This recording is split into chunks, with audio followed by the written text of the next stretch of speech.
দেখো আমি আলু চোখা করছি আজকে। কড়াতে তেল দিয়েছি, কাঁচা লঙ্কা দিয়েছি, পেঁয়াজ দিয়েছি। হ্যাঁ, এবার ভেজে নিয়ে আমি আলুটা দেবো।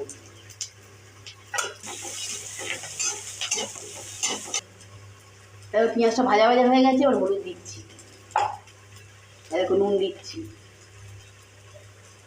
এবার নেড়ে নিচ্ছি। এবার আলুগুলো দিচ্ছি। এবার আলুগুলো সেদ্ধ করে রেখেছি, এখন দিয়ে দিলাম।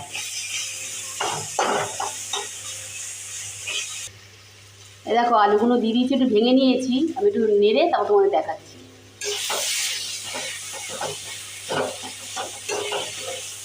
ভাজা ভাজা করি।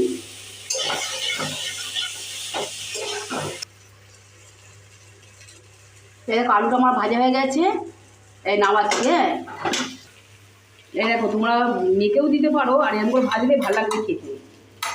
ভেজেও দিতে পারো এরকম করে। এই দেখো রোববারে দুপুরে আলু ভাতে করেছি। তোমাদের যদি ভালো লাগে না সাবস্ক্রাইব করে দিও। দেখো ভিডিওটা দেখো।